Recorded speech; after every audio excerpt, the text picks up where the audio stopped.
على إيقاع الشعار الرسمي لكأس إفريقيا 2025 المستوحى من الزليج المغربي والذي يعكس الهوية والأصالة المغربية، نرحب بكم في عدد جديد من الموجز الرياضي والذي نخصص جزءا كبيرا منه لقرعة كأس إفريقيا. إذا حل مساء أمس الأحد باتريس موتسيب رئيس الكونفدرالية الإفريقية لكرة القدم بمطار الرباط السلة الدولي من أجل حضور مراسم قرعة كأس إفريقيا 2025 بمسرح محمد الخامس بالعاصمة الرباط مساء يومه الاثنين. رئيس الجامعة الملكية المغربية لكرة القدم فوزي لقجع استقبل رئيس الكاف الذي كان مرفوقا بأعضاء المكتب التنفيذي. موتسيبي قال في تصريح لوسائل الإعلام الرسمية إنه سعيد بالتواجد مرة أخرى في المغرب، مؤكدا أن هذه النسخة من الكان ستكون الأكثر نجاحا وحماسا في تاريخ هذه المنافسة القارية. نتابع تصريح موتسيبي لميكروفون وعدسة يوسف لطفي.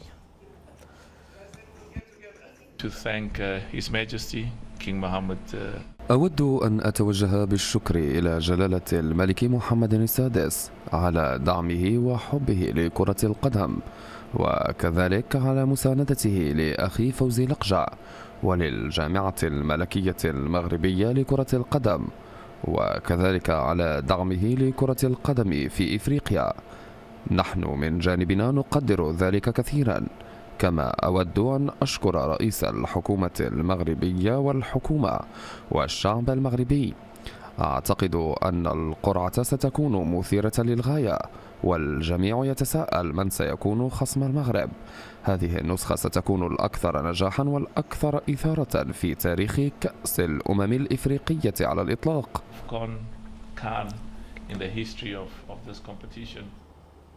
إذن ساعات قليلة تفصلنا عن قرعة كأس إفريقيا، والعاصمة الرباط تتزين وتضع آخر اللمسات من أجل استقبال أسرة الكرة الإفريقية.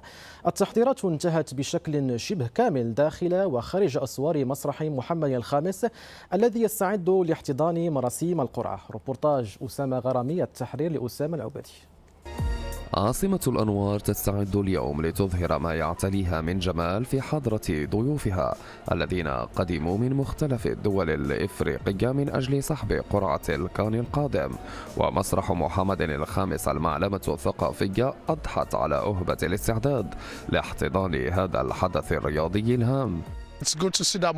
من الجيد أن نرى المغرب يستضيف هذه النسخة. لقد كنت هنا في دجنبر الماضي لحضور حفل جوائز الكاف وقضيت وقتا رائعا. كانت هذه أول زيارة لي للمغرب، ومعرفة أن المغرب سيستضيف كأس الأمم الإفريقية القادمة تجعلنا كأفارقة فخورين للغاية. الحدث المنتظر سيمكن المنتخبات 24 المتأهلة من معرفة خصومها في البطولة. بالإضافة إلى ذلك ستتعرف المنتخبات على مواقع إقامتها سواء في الرباط، الدار البيضاء وطنجة وغيرها من المدن. القرعة ستحدد المجموعات والخصوم، والأهم من ذلك المسار الذي ستسلكه المنتخبات. عشاق كرة القدم حول العالم ستصوب أنظارهم اليوم إلى العاصمة الرباط، حيث من المقرر أن يتواجد عدد من رموز كرة القدم الإفريقية بعدما تم اختيار النجم مصطفى حجي إلى جانب أليو سيسي، سيرج أوريه وجوزيف يوبو من أجل سحب كرات المنتخبات المؤهلة إلى نهائيات كان المغرب. كاين اليوم القرعة ديال كأس إفريقيا اللي يتنظم هنا في المغرب سنة 2025، وحنا تنتمنى المنتخب المغربي انه يطيح في شي مجموعه اللي تكون سهله، وتنتمنى المنتخب المغربي هذا العام هذا يعني ما يضيعش هذه الفرصه هذه اللي ما غتعاودش. إذن هي ترتيبات استثنائية تحضيرا لقرعة الكان، والغرض إخراج هذا الحفل في أبهى حلة ممكنة، تأكيدا من المغرب مرة أخرى بأنه أضحى رقما صعبا في خارطة تنظيم أكبر الأحداث العالمية. نبقى في الرباط وبالضبط من أمام مسرح محمد الخامس. من هناك ينضم إلينا موفد القناة الثانية محمد القردة. محمد، أهلا بك. إذن كيف هي الأجواء هناك بالعاصمة، وما آخر الأخبار حول مراسيم قرعة كأس إفريقيا وأبرز الوجوه الحاضرة؟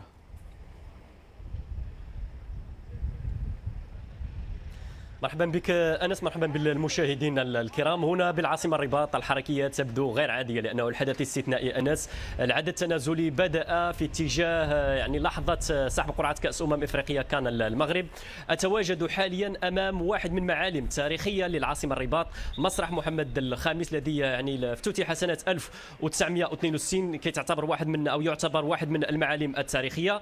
مساء اليوم بداية من الساعة 7 أكيد ستكون القرعة، حضور كبير لشخصيات لرؤساء وممثلي الاتحادات الإفريقية، استعدادات جارية على قدم وساق، وكل المؤشرات أنس تشير بأنه سنتابع يعني سحب قرعة متميزة على غرار النهائيات الأكيد التي ستكون متميزة. بالنسبة لسحب القرعة أنس فكما تابعنا سيكون يعني رباعي مشكل من جوزيف يوبو، أيضا مصطفى حجي، سيرج أوريي، وأيضا اليو سيسي. رباعي سيتكلم بسحب قرعة نهائية كأس إفريقيا مساء اليوم.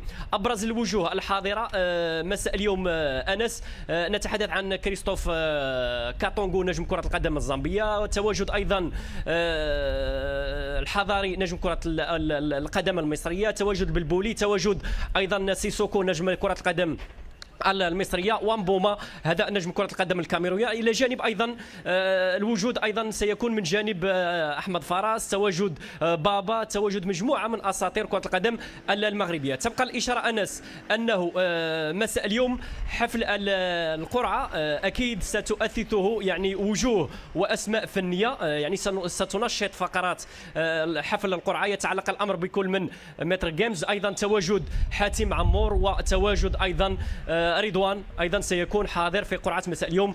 أكيد سنتابع تفاصيلها وكل يعني فقراتها بشغف كبير إن شاء الله. كما قلت أنس كل المؤشرات تشير بأننا سنتابع قرعة متميزة لنهائية كأس إفريقيا أنس. نعم، الكل يترقب مراسيم قرعة كان المغرب. شكرا لك محمد القردة موفد القناة الثانية على كل هذه المعطيات.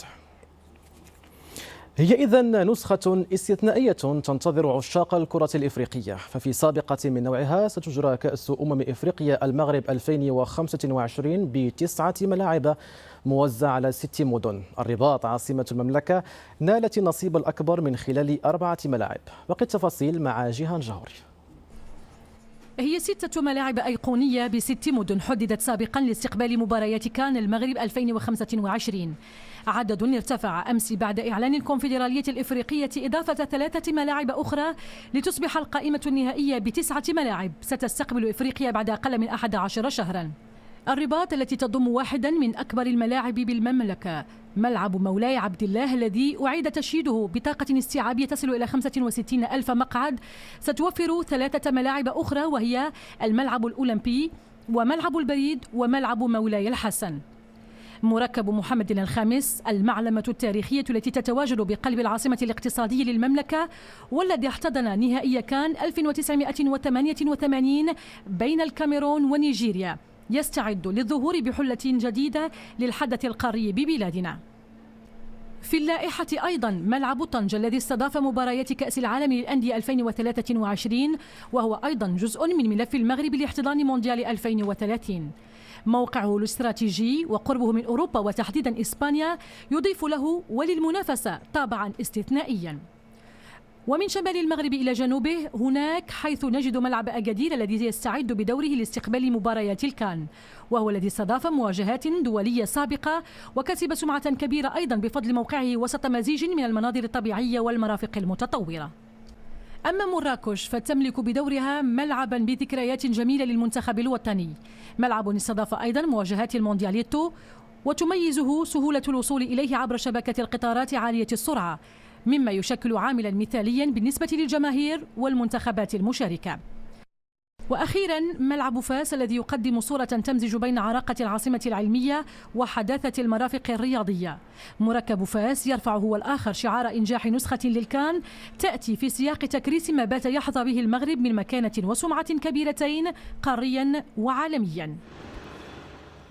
وللحديث أكثر عن قرعة كأس إفريقيا نستضيف في بلاطو الموجز الرياضي الإطار الوطني عز الدين بوزرعة.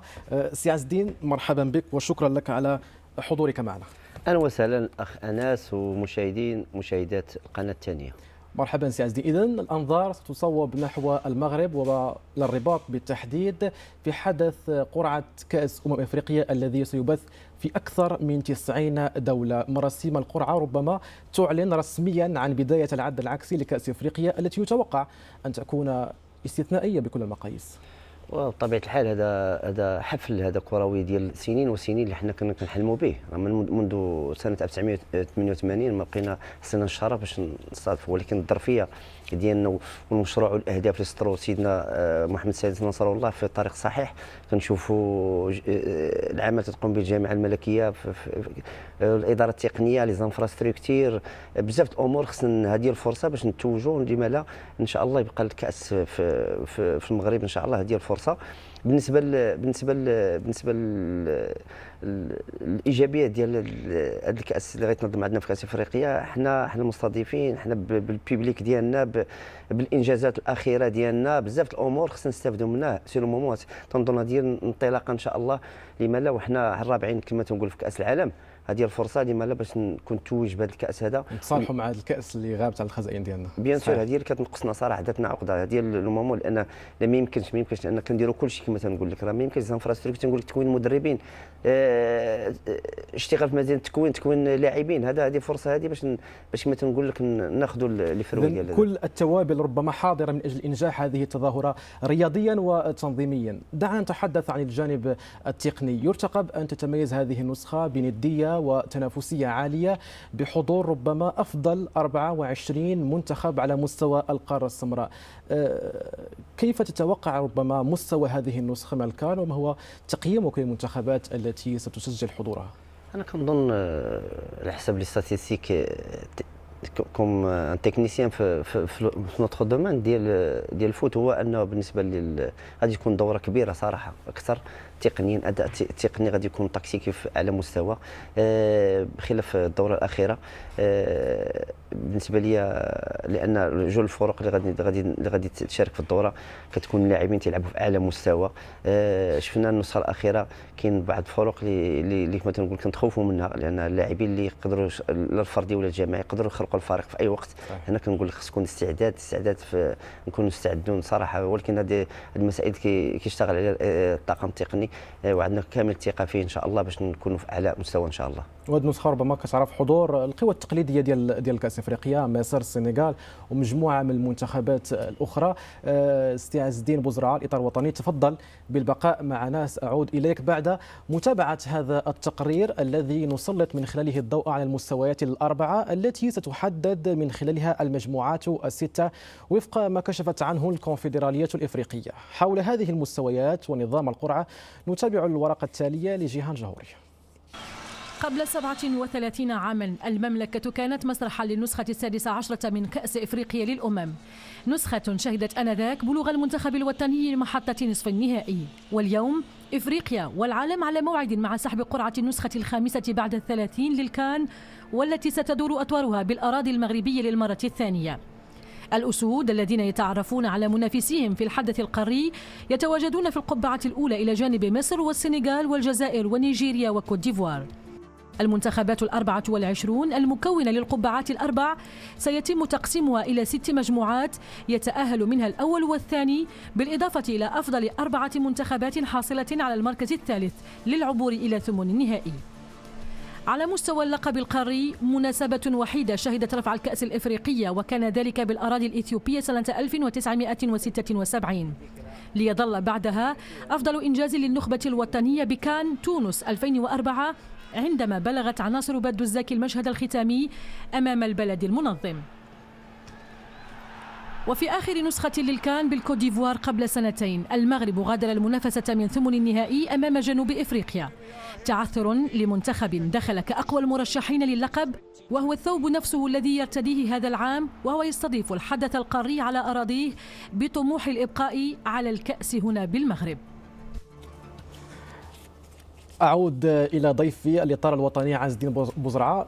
سي عز الدين، بعدما شاهدنا المستويات الأربعة في التقرير لجيهان جهوري، في نظرك ما هي المنتخبات اللي يجب أن نتفاداها في دور المجموعات حتى ربما لا تتعقد مهمة الأسود في مستهل المشوار؟ نظرا تنظن ونظرا للمستوى التقني اللي شفت في اخر دوره هو الفرق ديال الكوت ديفوار، الكاميرون، الكونغو الديمقراطيه. هادو فرق اللي نحاولوا نتمنوا. جنوب افريقيا كذلك. جنوب افريقيا نحاولوا نتمنوا نتفاداوهم، لان صعيب. انا جي بريفير باش نشوف لي زيتاب ديال لي زيكيب لي شمو مويان، لان كتعرف سوسون دي ماتش دي بياج كما تنقول في كره القدم. حنايا ما محتاجين حتى حاجه شي ما تنقول شي كبوه ولا شي حاجه ولا شي مفاجاه. اللي كنتمناو ويكون حسب التخطيط ديال الناخب الوطني، تكون الامور دوز بسلام، ونتمنى ليه باش لان صعيب في ظل تواجد 35 لاعب كلهم متمرسين، بنوا اسماء في ظل رجوع ديال بعض اللاعبين المصابين، وكنشوفوا اداء مستوى كبير كيقدموا المغاربه خارج ارض الوطن.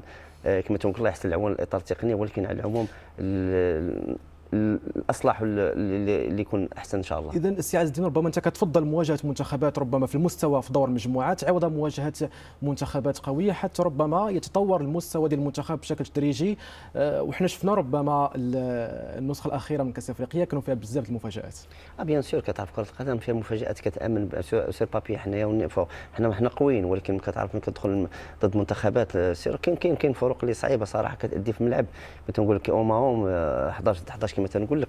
كره القدم كتبقى في الملعب، واللي كنتمنى ما تكونش مفاجات، ولكن حنا كنتمنوا دائما كنقول لك حنا الاقوى، لان بحكم المستوى اللي قدمنا في اخر دور في كاس العالم حنا هو الاقوى في افريقيا ان شاء الله. نتمنى حظ موفق للمنتخب المغربي لتتويج بكأس افريقيا للمره الثانيه في تاريخ الكره المغربيه. اطار الوطني عز الدين بوزرعه، شكرا لك على حضورك معنا، والى فرصه قادمه ان شاء الله. شكرا خويا انس، وشكرا للمشاهدين ومشاهدات القناه الثانيه. مرحبا. إذا نغلق صفحة قرعة كأس إفريقيا ونواصل بالبطولة الاحترافية إنوي، حيث عزز نهضة بركان صدارته للترتيب بعد عودته ب3 نقاط ثمينة من ميدان اتحاد طنجة في اللقاء الذي جرى أمس ضمن مؤجل الأسبوع 18. أسامة المليوي افتتح عداد النتيجة في الدقيقة 18 للضيوف، ثم أضاف زميله يوسف مهري الهدف الثاني لنهضة بركان في الدقيقة 67، قبل أن يدون الهدف الثالث البوركينابي إيسو فودايو في الدقيقة 89 من علامة الجزاء، بينما سجل هيثم البهجة الهدف الوحيد لفارس البوغاز في الأنفاس الأخيرة. فوز هو 13 للمتصدر البركاني، بينما تعد هذه الهزيمة هي السادسة لاتحاد طنجة. وفي مواجهة أخرى مؤجلة عن نفس الجولة، استعاد الجيش الملكي توازنه بعد فوز صعب بهدف نظيف على ضيفه الدفاعي الحسن الجديدي، ويدين العساكر بهذا الفوز إلى الكونغولي جويل بيا صاحب هدف الانتصار التاسع هذا الموسم الجيش الملكي، بينما تكبد الفريق الدكالي الهزيمة 8 هذا الموسم والرابعة على التوالي. أما معاناة بطل المغرب الرجاء الرياضي فهي متواصلة، الفريق تجرع أمس الهزيمة السادسة هذا الموسم على يد مستضيفه الفتح الرياضي. الفريق الأخضر تقدم في النتيجة عن طريق حسين رحيمي قبل 3 دقائق من نهاية الشوط الأول، بينما عدل النتيجة رضا العلاوي في الدقيقة 59 قبل أن يسجل هدف الانتصار أيوب مولوع في الدقيقة 84. الفتح ارتقى إلى المركز الخامس بعد هذا الفوز التاسع، بينما تراجع النصور إلى الصف 8.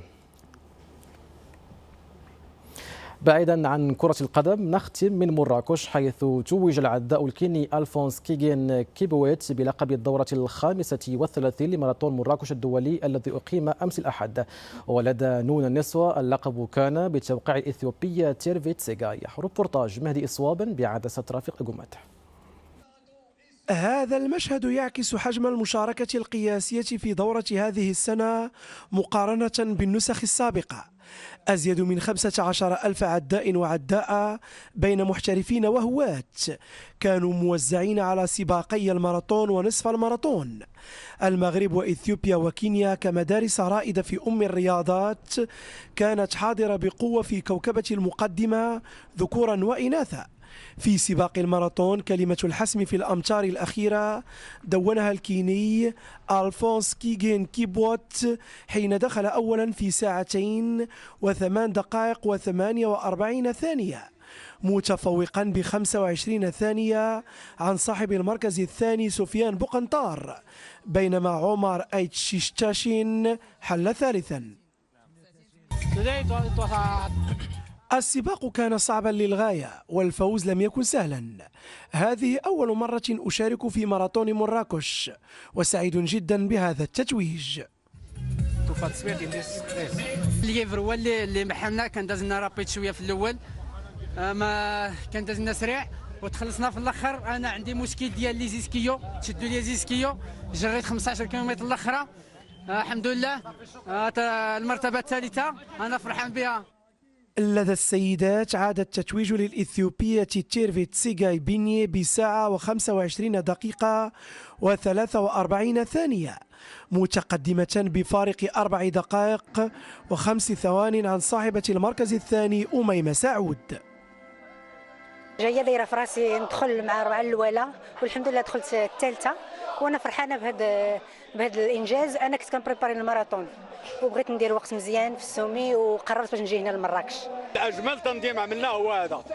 ثانيا المشاركه مشاركه مكثفه عاليه بحيث رافقنا 15000، ثم كذلك التوقيت جميل والجو جميل، وكذلك العدائين الكبار عددهم كبير 120 هذا العام. وفي نصف الماراثون عاد الفوز للمغربي عزيز أيتورقية بساعة ودقيقة و35 ثانية، بينما بنون النسوة عاد لقب الدورة للبحرينية جيسومبا كليلونزو.